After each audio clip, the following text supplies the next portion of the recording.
It's 9 a.m. and Bolton steeplejack Fred Dibnah arrives at a demolition site near Monton in Manchester. The chimney Fred is working on today is approximately 100 feet high, and to prepare it for demolition has taken Fred a week. He starts by knocking out the bricks at the base of the chimney. In the spaces left by the bricks are inserted measured pieces of old telegraph pole. In this way, the chimney is supported. Yeah, yeah, you see, before we actually remove this slit of brickwork out of the bottom, we drill two holes in the, one at bottom there and one in the wall there, and then set this instrument to the distance of, the two holes are apart, and then proceed to remove the brickwork and prop it up with the props. And sort of as you're going round, you see, it's feeling the pain, the whole thing. And this gap is actually shutting up. It's a bit like being down pit. And then eventually you get to a stage where the 2 points will not fit in the holes. As you can see here, it's ½ an inch out of going in that hole, which means that this gap is now ½ an inch less than what it was when we first made it, which means that the whole thing is leaning this way, you see. And then also around the back there is an horizontal crack in a bed joint, which is more or less in line with the top of this cut along here, you see. One of them and a big chimney, a bigger chimney than this. There's a couple of blokes hanging about here, mucking with the props. Yeah. Were they young guns or what? One was about 22. They lived on the estate here somewhere. Yeah. And I said, "What are you doing?" He said, "Well, we're just looking." I said, "What are you doing, pulling the props?" Shaking the props. I said, "He could shake them away." They'll have a job, pull them out now. I know, but plenty of weight on. Without that, they knows it. Yeah. And then last night I had a load of bits of kids like. Lads about 18, 20, all had a drink, you know what I mean? Had a drink hanging about. The site where the chimney is to fall is cleared and made level so that when the chimney does fall, the flying bricks and mortar are kept to a minimum. You're in? Oh, you're right there.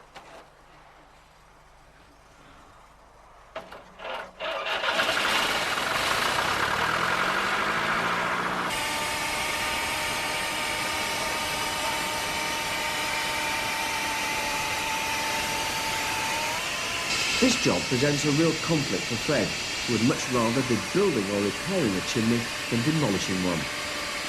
For Fred, the workmanship that has gone into building a monument like this should be kept forever, and he feels much sadness at its loss.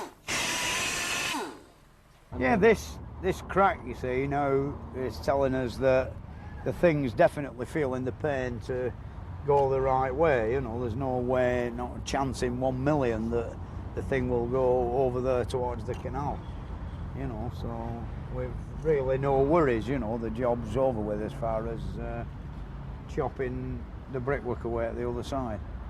All we've got to do is hammer a crowbar in there and watch the end of it, and when there's thousands of movement on that crack, the end of the crowbar, which will be over there, will start going down, and I will know when to blow me outer and retire to a safe place. Hopefully.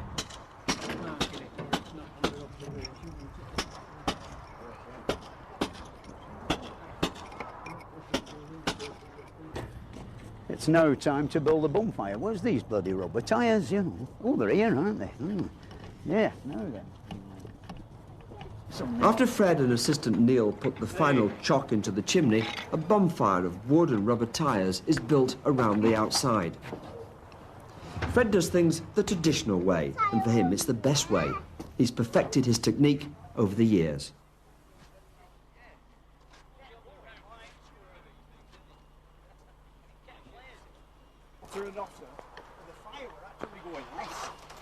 Have you not felt this chimney yet?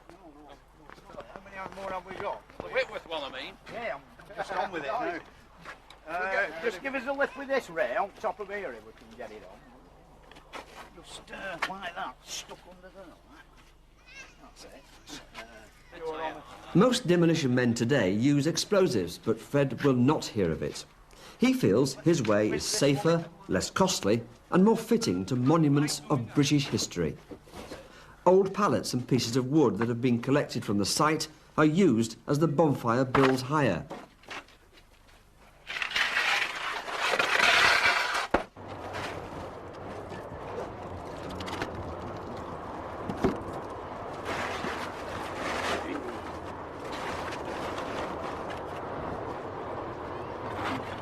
Being an arsonist, this,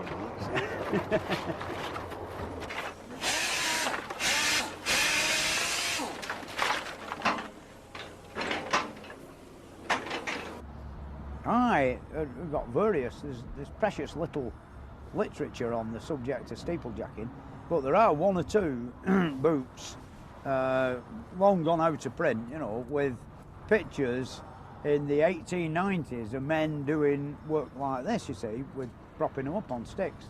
And the reason for this is, at the beginning of the Industrial Revolution, when there were small steam engines and small boiler plants, and they were still growing, the surge for power, and they got bigger chimneys and bigger steam engines and newer and better premises, somebody had got to get rid of the chimneys that were built in the 1840s and 1850s period, which that's where this method were developed, of propping them up on sticks and setting fire to them. But some say, and I have read in another Greek mythology book, that Joshua and the walls of Jericho, the Battle of Jericho, and the walls came tumbling down. What they actually did were tunnel underneath and prop them up on sticks and set fire to the bloody things, and that's how the walls came tumbling down. Same principle. Finally, agricultural diesel is doused onto the bonfire to soak into the wood prior to the lighting.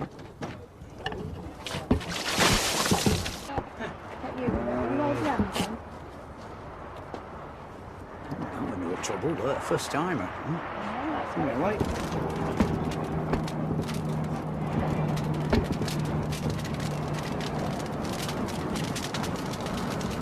This is the exciting bit. It's now 10:30 a.m. and a crowd of expectant people gather around the site. It usually takes about 20 minutes from the lighting of the fire to the chimney hitting the ground. Fred openly admits that this can be a tense time.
They came to see a spectacle and they weren't disappointed.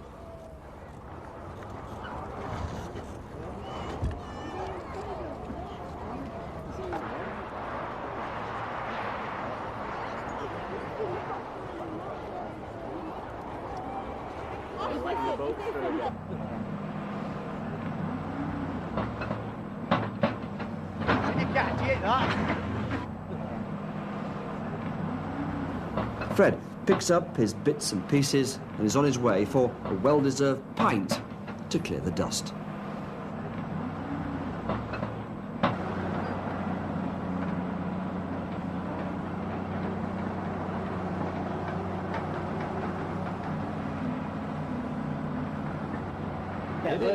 Well, no, what it is, it'd be somebody who spends all his life reading paper about the ozone layer and all that. And he'd be watching out of his bedroom window and he'd, God, you know, I must inform the authorities. And he'd be, the phones will be red hot, you know. Sometimes, if we'd done one in country and we've never bothered telling fire brigade, they'll be ringing fire brigade up at bloody Lancaster, 20 mile away. They're coming like 100 mile an hour down the road and they get there and the chimney's hot full.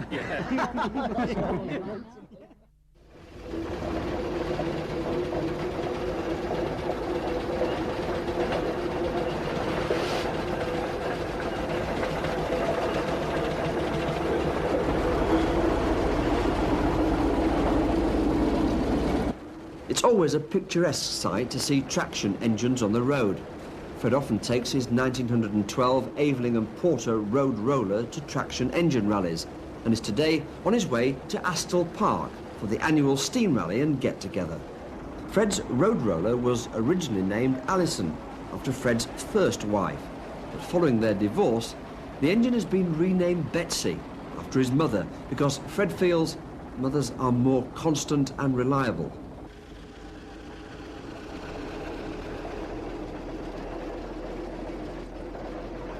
Steam traction engines have to make regular stops to fill their water tanks. Many drivers, as they travel along, stop to fill up with water at fire hydrants, which are found along the roadside. Okay then, Fred, turn it on.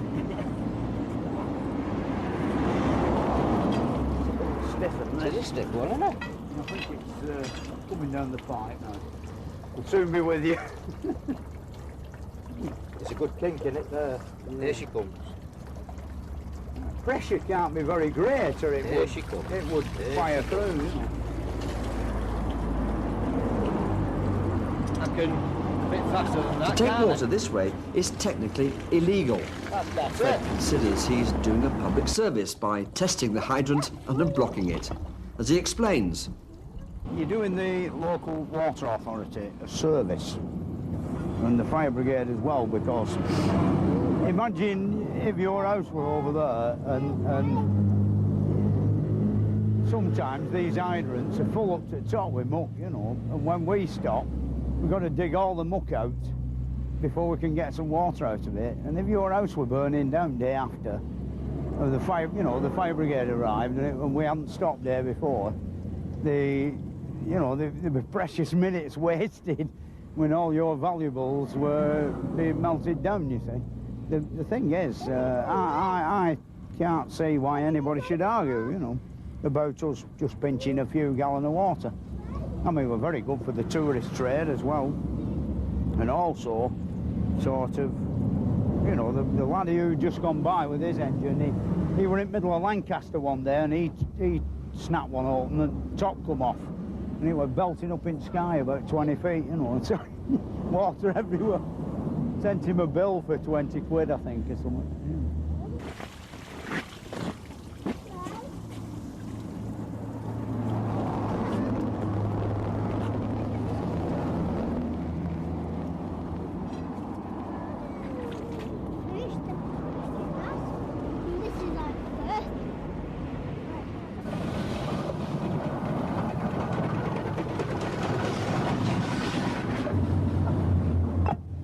Yeah. Safely tested and we'll send our report to the fire brigade. Right, take off.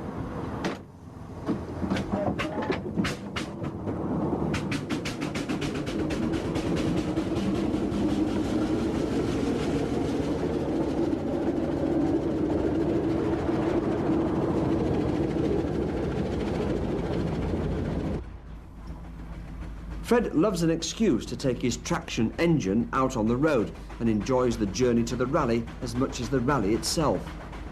He bought his Aveling and Porter steamroller in 1966 from a Welsh scrap merchant for £175. It weighs 13 tonnes and took many years to restore to its former glory.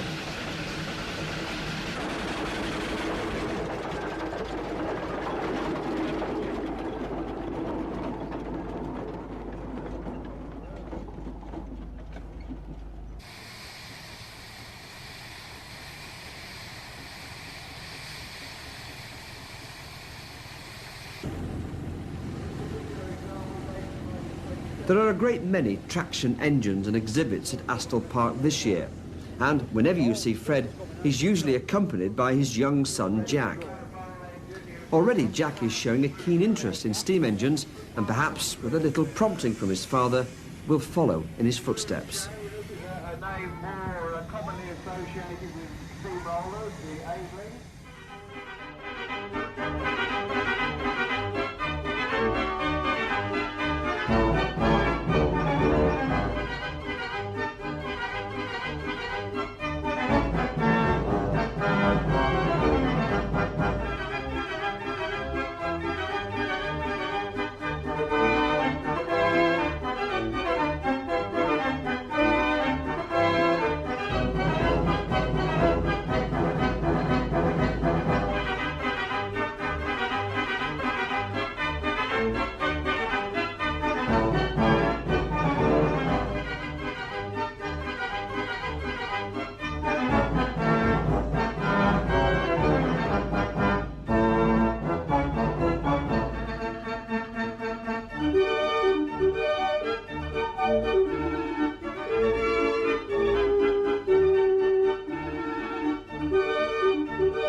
The spoke riveting was done hot. It was done by hand. I didn't use a power tool. No. Used a big hammer. You've but it was well, a job. I must have chose one of the hottest days of the summer to do it last year as well. Yeah. Oh, it's not much fun, is it? The riveting job. No, it ain't. And firebox, is that all, done like a proper one, No, it's welded. The whole boiler's welded. And the rivets that you can see on the side there, they are dummies just for the effect. Yeah, they've gone a bit weird, haven't they, with boiler job, haven't they? Well, it's insurance. It's the insurance, that's it. All the rivets around the front of the engine, they're all operational. Yeah. And they were done hot as well. Cylinder blocks a bonny job, How did you manage that? Well, it was a casting that was available, so I didn't have to do the casting. But some of the machining I could do, some of it I couldn't. So I've got a friendly engineering company to do some of the big machining for me. There's plenty of them about, isn't there? Yeah, there is. Well, when they see what you're doing, they're quite happy to give you a lift. That's right. Oh, yeah. I've experienced that lots of times with my little efforts, And I think it's your approach to people as well, if you approach them in the right manner and don't give them any flannel, they tend to respond to you. Yeah, what you've got, I made a fatal mistake a week or two back. I had gear selector off my tractor. Aye. And I thought, I'll get the spindles metal sprayed. Yes. And I walked in with it under my arm, and they were having a brew, and the bloke who were in charge, he said, that looks like an expensive job. And I said, well, I've no bloody money, And then he went off me after that. Aye, well, they do that. Yeah. Well, they either go that way, or you go in, if you go in with the wad, sometimes that works. Yeah. Easy done.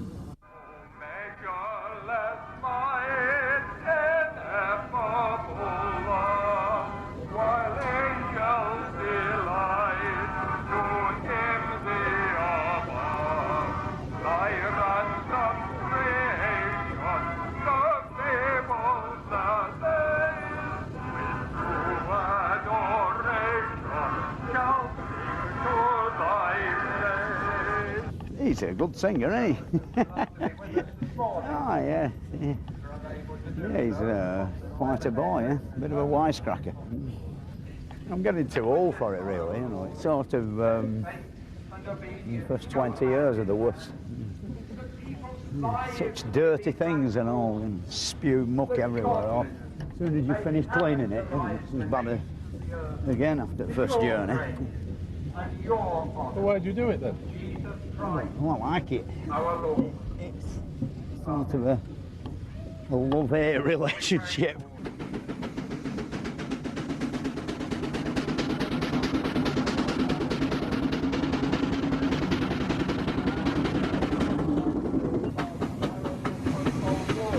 During the night, there's been persistent rain, which has made the ground quite muddy and slippery. These are not ideal conditions for manoeuvring a steamroller out of a field, but Fred, with his usual confidence, manages to get Betsy rolling to start his long journey back to Bolton.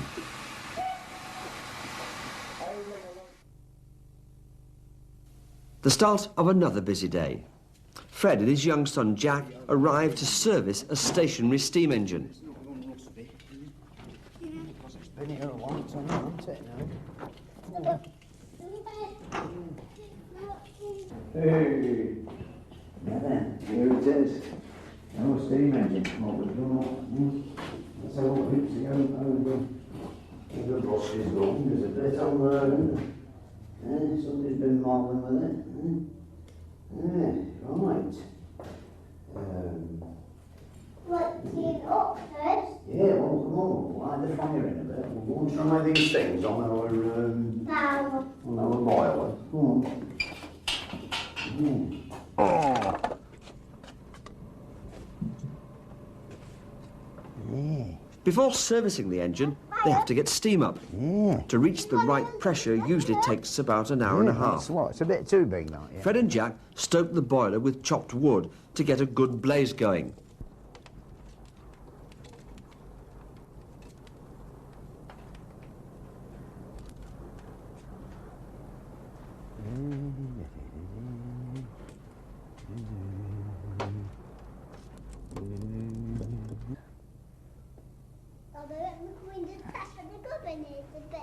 The governors, yes. This lad knows, he knows all about governor. The governors. Yeah. Good lad. Good lad.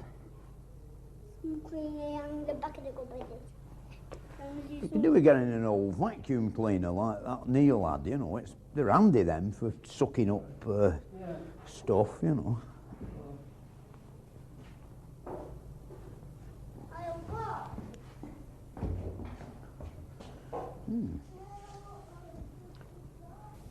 Over the years, Fred has gained experience in restoration work.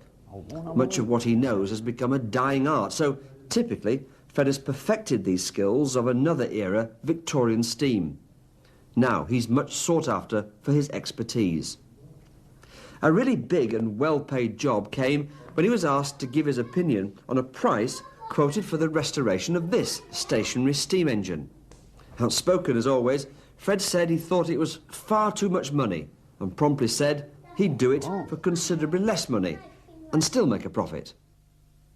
Half buried and left to rot, this engine was left derelict on a landed estate near Carnarvon and had not been in use since 1931. The engine looked like a piece of useless rust of the type you'd expect to see in any scrapyard. The roof had caved in, and mixed amongst the erosion of rust were found pigeon droppings of many years and old lime chippings of plaster off the crumbled engine house walls. Many would have turned their backs on the idea of restoring something so daunting, but in Fred's mind could be seen the engine fully restored, with gleaming brass, bright paintwork, hissing and sighing as it moved backwards and forwards on well-oiled bearings. Built in 1854 by Mr. D. Winton in Carnarvon for his lordship, but I've forgotten his name, you know, the bloke who used to live here, because I'm a stranger myself, you see. The thing is, initially, it's sort of performance where working a big saw next door, sawing trees, you know, trees up. But about 1931, as far as we can work out, they just give it up as a bad job, you know, and it's been here, like it on that photograph on wall there, just rotting peacefully, you know, with that window there broken and the rain coming down all over it. And 2 years ago, I came here to do up the chimney stack, which of course is just outside in that passageway. And when they told me how much, you know, they'd been quoted for doing it up, I thought, God, you know, I can do a, you know, if not a better job for a bloody half the price, you know. So I ended up getting a job. And it took me 2 years, actually, from, if you look at them photographs up there, and see what the thing was like, you know, I mean, you've seen better things in scrapyards than what, you know, what it was.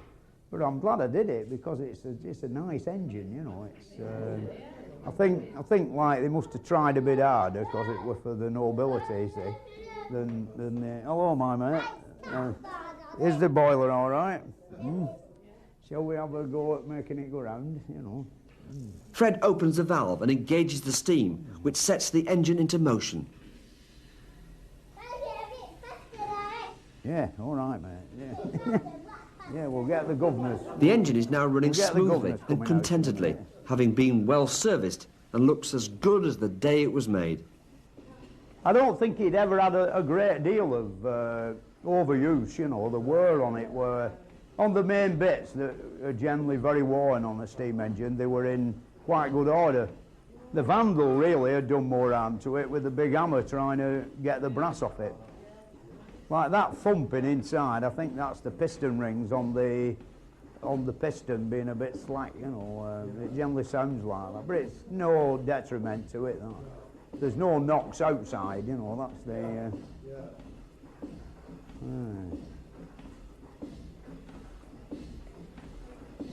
At the other side of this wall, there's a timber store, and then at the other side of that, there's where the sawmill were. And the shaft went straight through the timber store to where the saw, remains of it is still there. But they scrapped it in 1931 and got some modern electrical equipment, driven by electric motors, you know.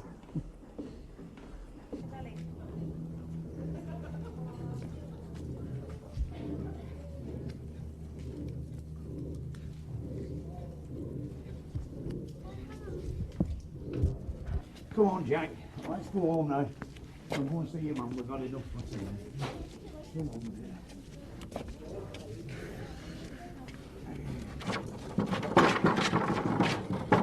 There's some hinges on this gate.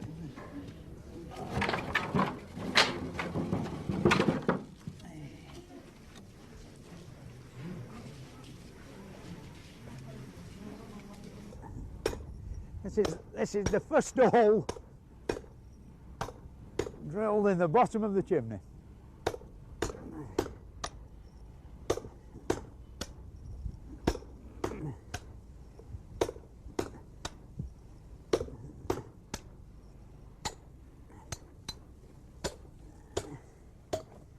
It's amazing, really, when you come mending a chimney. This is the first thing you do, and the last thing you do, apart from pulling rope off top.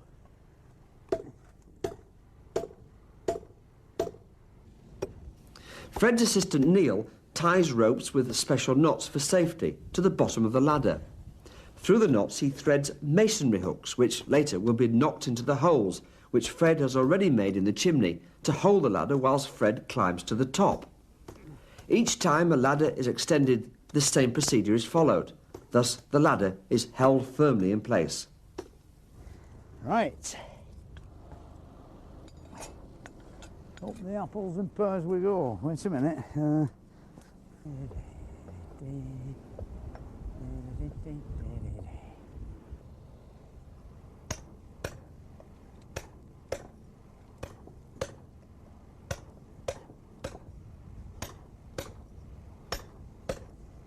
The mortar's very good, you know, on this chimney. Quite hard, that. I remember knocking top off it. It were a tough business.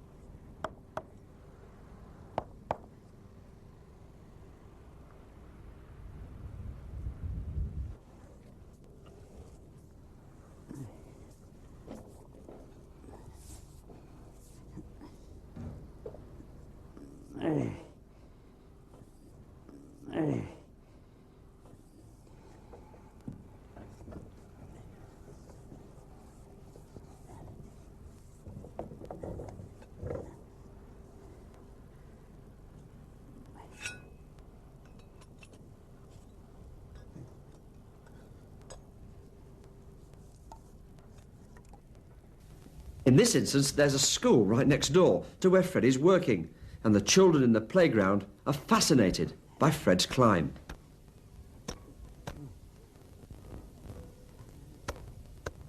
The children's teacher, recognising Fred Dibnah, the famous steeplejack, grabs the opportunity to watch Fred in action in real life and allows the children to draw pictures of him as he climbs the chimney. I wonder if they will remember him as the years go by.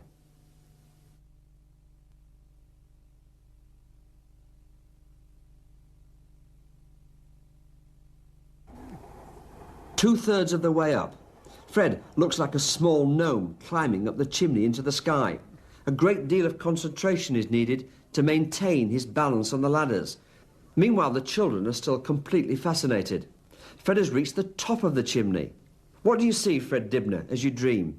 Do you see days long past when the landscape was scattered with mills and chimneys?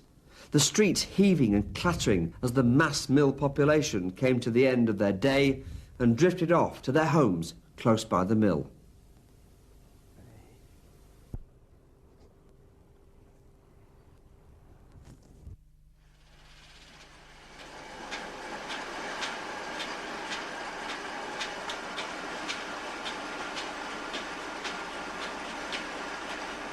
Piston rods, flywheels, drive belts and a forge, all driven by steam energy. This is Fred Dibnah's workshop, developed through years of experience to become a unique place of steam-driven activity. I often do jobs for my friends on their engines when they're a bit stuck, and here we're retubing this little steam tractor in readiness for a trip over the mountains into Yorkshire for the Manchester to Harrogate vintage vehicle run next weekend. And I think it's first time that a traction engine's ever done it. So I've got to get it right for next Friday. And here we are expanding the tubes, which the thing that we stick down the end is the piece of iron termed as the dolly.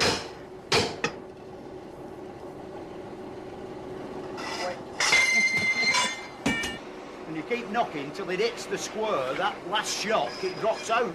But I'm frightened to knock it, that's why we're knocking it out with the iron rod.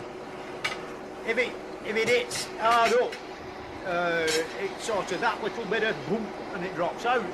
But with the shoulder being rounded off, it could end up opening the end of tube out, you see, which we don't want. Well, not in the wrong place, like so.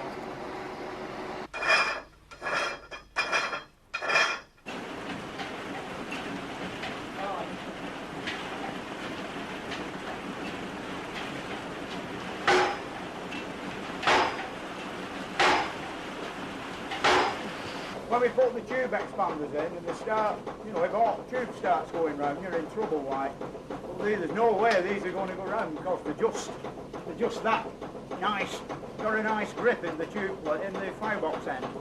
And all. In fact, they're a good fit in every end, you know, the expanding we did at the front is also a good fit, you know. Normally you stick them up the hole and you can wabble them about, sort of style.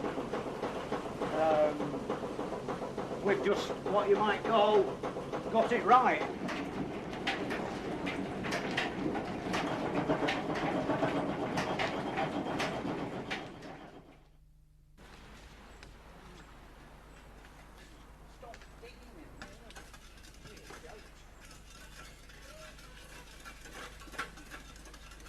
Another day, and Fred is going to deliver the repaired steam engine he was working on yesterday. It took Fred 14 years of hard work and unsociable hours, not to mention being constantly broke and a failed marriage, all to restore his steam-driven road roller. During those years of constant graft, Fred was to learn a lot about his own capabilities and gain knowledge about steam-driven machinery. He also learnt the art of restoring or repairing steam engines. In fact, it was during this time that it dawned on Fred that he may be able to put what he had learnt to profitable use. He's now well known throughout the steam world for his expertise in steam-driven engines, and what used to be a hobby is now a nice little sideline to his steeplejack business. Fred has developed a tow pole out of scaffolding, boring each end to affix the ends to the front end of the steam engine and the back end of the Jeep. Before setting off on the journey back to its owner, Fred and Neil must make sure the engine is stoked up with coal and that there's plenty of water in the tanks and that the engine is well oiled. After all, when an engine has been repaired to perfection, it must complete its journey as it left the workshop.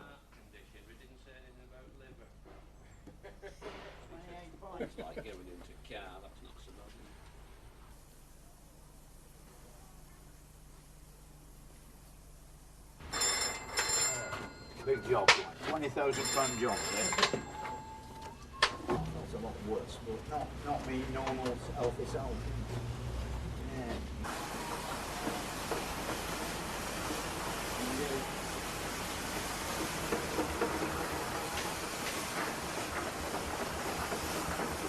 Everything tests okay. Steam has built up and the engine is ready to move off.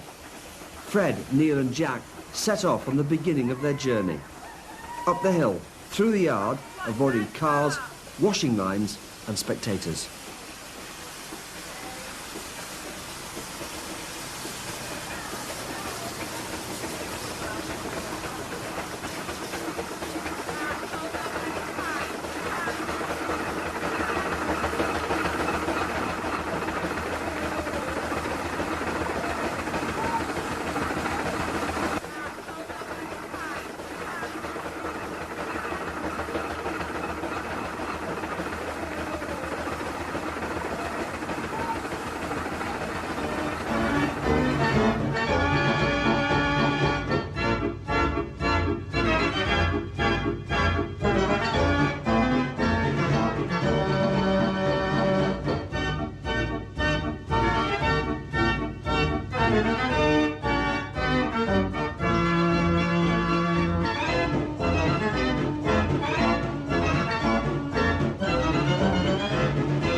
set steam for, really, there's no way you can see it in 2 or 3 days. You know, you need top side of a week, I reckon, to examine everything thoroughly and have a good go at it.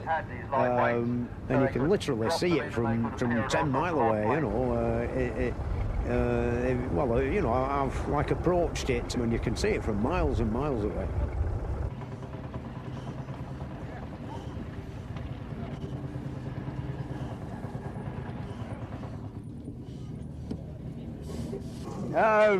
I'm supposed to be helping Mr. Fagg when I get round to it, you know. I keep getting waylaid, yeah. Oh. And you got it finished at last, eh? Yours, it's a nice job, that, isn't it? Like them round rods, they're nice, them, aren't they? I didn't think he only had a lathe that Marshall said. How's the old boy, you know, well, he was coming down. Colonel, brigadier or whatever, you know. He was coming, but he wasn't very well, apparently. No, yeah, I read that somewhere, yeah. So he didn't bring the showmans this time? Well, we get covered with dust, won't it, on it? Well, it usually gets covered with dust or with mud. Yeah. We're going to Wadston next weekend, up by Aylesbury. We had a funny experience last night. We were wandering our weary way home from the beer tent, and Dr. Giles' remains come steaming across in his pyjamas. You know? Did he? Yeah, he'd been called out for somebody who got some muck in their eye. You know, and well, he's a good fellow. It were like Rip Van Winkle, you know, the bloke in striped pyjamas with cord hanging down front. You know. Oh, he's a good lad. Yeah. Nice. Yeah, well, wonderful weather for it, though, isn't it? Yeah, it's not going to rain, is it? Where's George on, is he? He's coming tonight. Yeah. I've been the boy. Oh, yeah. Yeah, well, I bet. Has he got his metal polish out, Mr. Fagg? I think I'd better go and have a see if he has. I bet he's done that. Yeah. Well, no, he's not done it all. I'm going to have an outdo, mate. Where's your caravan then, Fred? Oh, it's way over there, you know. You know. Probably see you this evening then. Yeah, are you going in the beer tent? Oh, sure too. Yeah. You get thirsty when you get there. It's a long way away. Yeah, that's a fact. Yeah. Anyway, I'll see you in a bit, Jack. Okay. All the right, best, mate. Fred. Nice to see you.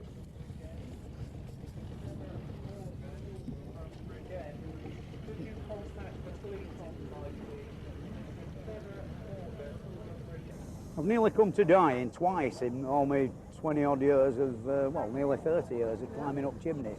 And this chimney stack, when we went to look at it, it was completely surrounded at the bottom with shrubbery, you know. Yeah. The pussy willow trees and blackberry bushes lapped all around it. Yeah. And you couldn't really get near it. Anyway, we bloody acted all the undergrowth down. And we got to the bottom of the chimney. When you look through the flue hole, that's where the smoke used to go into it. All round the inside at the bottom, it was full of water in the bottom, like a well. And yeah. Well, the thing is, all the brickwork were eroded away, and the wall had gone from like 2'6" thick down to 9 inches. You know, it had gone like from that thick of a chimney, you know, to 9 inches. So that's a hell of a lot of bloody weight pressing on this 9-inch wall all the way around the bottom. And of course, the thing were about 160 feet high. And the what I've got to worry about is already on the grass in what had been all the undergrowth around the bottom, there were faces off bricks, you know, with the pressure downwards, boom, you know, it had blown bits off the outside, you see. And you think, bloody hell, you know, there's the chimney standing there like this. If I start to chop an hole in this side, the pressure on the brickwork round the back will become greater and greater as you are cutting and putting your props in. It's still going a lot more weight on back than there is on the timber, you see. Yeah. And it's getting to a stage where I'm thinking, well, even though there were miles off halfway mark, it's so weak down below in the water that it's going to go, you know, it's going to crunch, you know, crunch the bricks up that I've not cut out, you see. So the old boy who were helping me, he was like coming up to 70, you know, and I can run a lot faster than him. And so I said to him, Luke, did you send him in there? Gordon, no, did I bugger it? No. I said to him, Luke, Gordon, you go over there and get out where work compressor is, and with about 3 lines of bloody pipe on compressor, because I didn't know which way it was going to go, you know. All as I knew, you know, you're going to run, but it's going to be hard to run. The thing is, on this side, there were a brick kiln with trees 6 inches diameter growing on top of it, so you could tell it hadn't been a brick kiln for the last bloody 40 years, you know. That side of it, where the clay pit had been, there were a big fence up that had red skull and crossbone signs all around top of it because they filled it up with some highly toxic stuff and put some topsoil on, and they'd surrounded it with this bloody oasis, kept sinking in it and all, you know, donkey plonkers. So I couldn't run that way, I couldn't climb on the brick hill, and that way were impenetrable bloody blackberry bushes and all that. Behind it were the scrapyard from a forge, all lumps of iron and piles of cinders and all sorts of bloody rubbish in way. So it's a bit worrying, you know, which way you're going to run if it's heading for you, you know, sort of thing. The thing is that I'm stood round this side and the bonfire's in front, and we lit the fire round here, and I said to Gordon, you bugger off over there, I'll light the fire here and I'll keep chiselling while it's advancing round this way, the fire. And it had got to a stage where the heat of the fire were burning my leg, you know, still bloody drilling away at the brickwork. And when it's going to go, this big vertical cracks appear in the masonry, you know, in the brickwork. And you can see yeah. Oh, you put chisel on wall and just pull trigger, bang once, and this crack will start. You know, instead of if it were a garden wall, you'd knock a quarter of a brick out like. Well, these are going like 3 feet long, right upside a chimney, you know, and it's going, you know, like it's going to go, you know. So, and I backed up and fell down this bloody hole 4 foot deep, you know, sort of full of water. And what it were like the chimney were there and the brick kiln were here, like I said. The flue went underground, and it was one of these types of flues that went right round bottom at chimney and went in through slits, you see. And of course, all that had collapsed so we could see inside where the water were. But back here, it was still a big arch underground. But kids had like caved in the top, only about 8 feet from bottom of chimney. And all as it appeared to be on the floor were like a little puddle of water full of dead leaves and twigs and sticks about 3 inches deep. There were that much greenery on top of it, you couldn't tell how deep it was. How'd you get out? Well, that's it. I still don't bloody know to this day. The thing is that I went down this hole and I felt my legs going like that in the arch inside, you know. I thought, where the bloody hell am I going, you know? And I finally come to, you know, bottom, 4 foot deep, so I'm only a short-ass character. I'm up to here in the bloody water, the jackhammer over my head, you know, they're only like little. Oh yeah, still there with rubber pipe on, yeah. Like a bloody gun, you know. Yeah, but only little ones, you know, like a PC9 is about, the body's about that big and the chisel's about that long. So, you know, you can haul one up pretty easy. But I'd say about 30 odd pound of iron altogether, you know. But I'm there with this and I'm struck down the hole and the bloody cracks are coming in the chimney, violent in front of me, 8 feet away from here to that bloody cam there. I thought, Christ, I'm going to die, you know. And I don't know how I come out that hole, come out like one of them bloody torpedoes out of a submarine, you know. One of them rockets, you know, with a stream of water leaving me as I come out. And I landed on terra firma and I legged it down. I never saw a chimney fall down, you know, it just boom, I heard the roar behind me. And we went back after and the bloody hole had gone, you know. If I'd like demobilised myself down the hole, it would just have been a rubber pipe going across the ground and, you know, just turning down under all this brick, you know. Bloody dead and gone, like, yeah. But I made it. I got out of the hole, you know. Yeah, I don't know, I did, you know. The Dorset Fair at night is one of the most beautiful sights you can see in Great Britain. With old-time Ferris wheels and roundabouts, it shows what things used to look like in days gone by. A line of 50 gleaming showman's engines is a sight to be remembered as they generate the electric that powers these old-time rides. This old-time fair really is the showpiece of the Great Dorset Steam Fair, and people travel from all over the world to enjoy its beauty. Fred likes the old-time fairs and decides to take his wife Sue on the old gallopers. You want me on the bike? Hang on.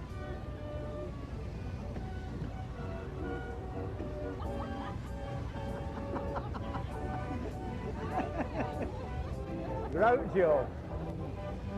Like Groucho Marx. You are.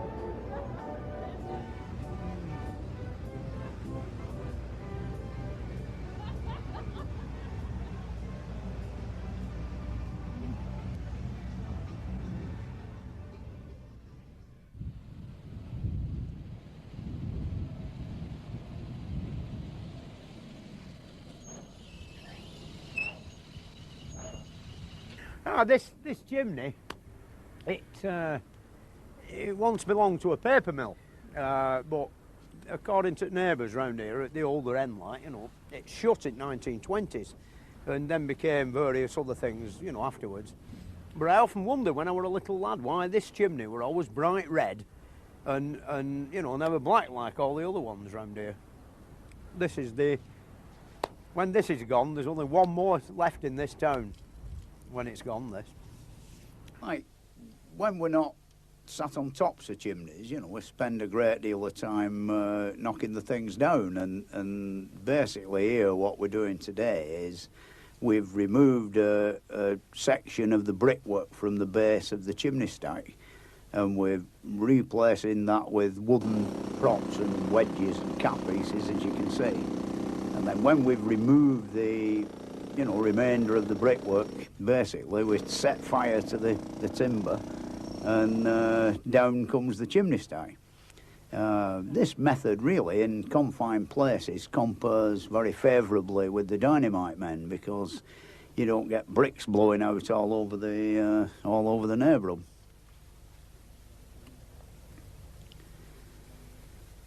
Like, the hardest thing really is controlling the crowd, you know, because in these places, as you can see around here, there's walls sticking up and all sorts of things, and people have a nasty habit of just bobbing up from behind a wall when the thing's about to fall down, which is a bit nasty. You see, when you blow things up, it's like 5, 4, 3, 2, 1, boom, and it's all over with. Whereas here, with like 20 minutes of nerve-wracking thought before the thing actually falls over.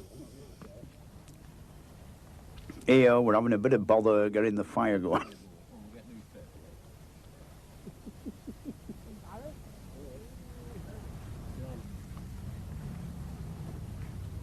So you need a bit of a torch of this nature to, you know, get the wood and all the diesel oil and the rags going really good, because you've got to get it burning fairly uniformly across the front of the chimney stack.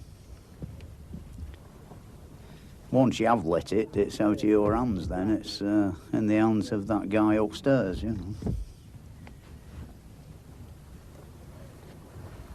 Not a lot of room here, as you can see. We were about 4 feet off one wall, and we'd knocked a hole through a wall to fire the chimney through the hole. It went very well, actually. We didn't even knock any of the remainder of the walls down.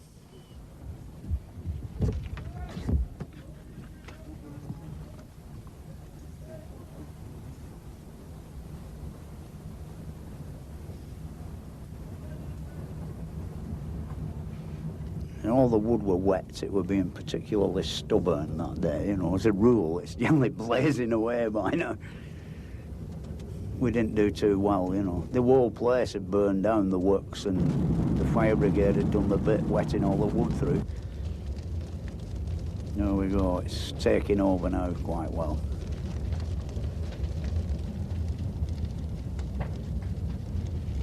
As a rule, it's about 1/4 of an hour to 20 minutes, I think that one weren't very far out on that. Bush, another one gone. Cloud of dust. Yeah, it went very well indeed. I'm quite pleased, because where the flue hole were, where the smoke went in, you see, it were like sort of 2 foot of brickwork missing, which we could have done with. Yeah. And of course we propped that up with a big bark of timber, and did you see how it twisted round when it went? You know, Oh yeah, so it actually rolled round on that piece of wood, you know, stood on a big pin, as you might say. Oh, right. You what, love? Nice one, anyway. Yeah. Fred Dibnah is certainly an interesting character. He's witty, informative, and one of the most lovable eccentrics you could ever meet. He likes to do things the old way, and who can blame him? So if you're driving through Lancashire, keep your eyes on the chimneys, as the man on the top enjoying the view might just be Fred Dibnah.